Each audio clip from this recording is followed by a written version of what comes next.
So this one was supposed to kind of focus more on the concept of preservation and chasing after things in the past. That's why it's from an old clock. It actually used to still like chime, but I think these stopped the gears now. So I wanted to kind of show that with like preserved flowers and like resin, and then with the concept of chasing a bird. The concept of Grandpa Weber as a bird is something that kind of comes up again and again throughout the show, because it's one of the first ideas I kind of had about the concept. Because he had this one thing, like passage in his writings where he talked about this robin that had been shot and was dead, and he talks about how like it was just an ordinary robin, but it mattered to him that it was gone. And so I feel like, you know, he's just kind of an ordinary guy, but it matters to me that he's gone.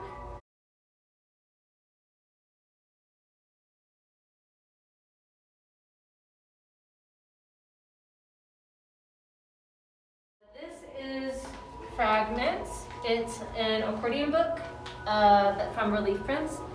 So this is actually, I made like a print, but you can't see the whole print because I printed it onto prepared grounds, which is why it's all colored. And then I cut it into squares. So that was an accordion book. And I thought that it would kind of fit the concept because you can't see the whole picture, you just get these pieces. And sometimes without the concept, it's hard to make sense of what they are, but you're trying to form the whole completed piece. This is actually one of the copies of The Dog, the Hawk, and I.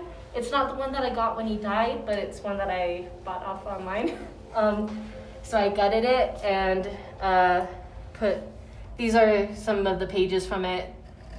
This matches some other stuff in the show. And then this is a type wheel, so it's like part of a typewriter because he was an author. And this is a carnation, which is something that I've always kind of associated with like parenthood and that kind of stuff. So is the cover just the original cover? Yeah, it's just the original cover. I actually added some gold leaf to it and also to the back, but you can't see a ton of that when it's displayed. That's really cool.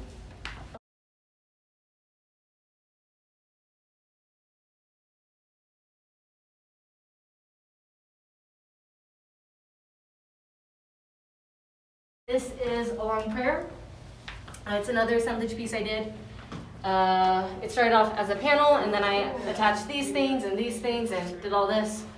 This is a picture from The Dog, the Hawk, and I, and these are pictures from 50 Walks in Rhode Island, I think? Something like that. Is it 50? That feels too high a number. So they're all pieces, and it was actually kind of fun because I'm pretty sure that he took them. Like, maybe I'm just seeing things, but like, I think this one has Grandma Weber in it. You can't really see because the copy didn't turn out the best.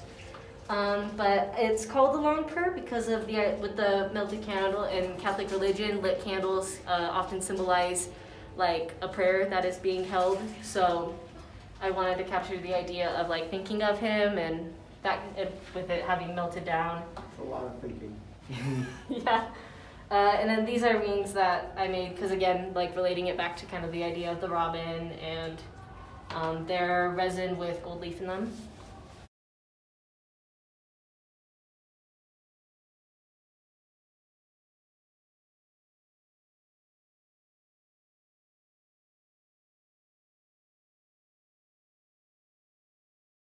I got this beautiful wood, I think it's black walnut. And then I also made the wings, and this is Blue-Eyed Mary, which also relates to one of his stories he talks about. A lot of these relate to them, but I haven't pointed out all of them.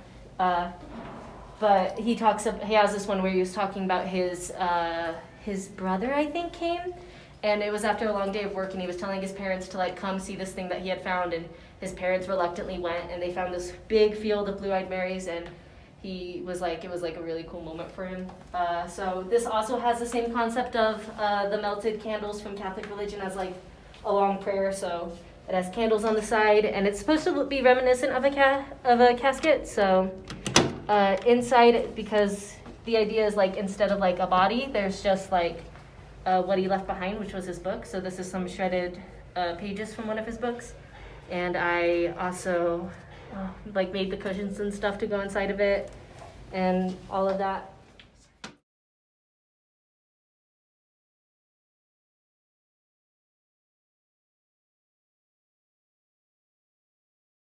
And then the last piece in the show is this one. This is called, I call this one Allegory of the Lantern.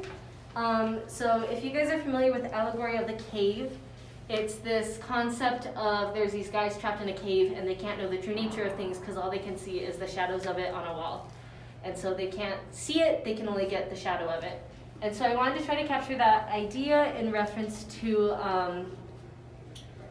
his writing and how you can never, because he's not alive, I can never get the full idea of who he was, but I can catch like shadows of him in his writing. And again, he's kind of represented in here as the birds. I also thought it was fitting because it has 6 sides, and with him and his wife, they had 4 kids, so they were a family of 6.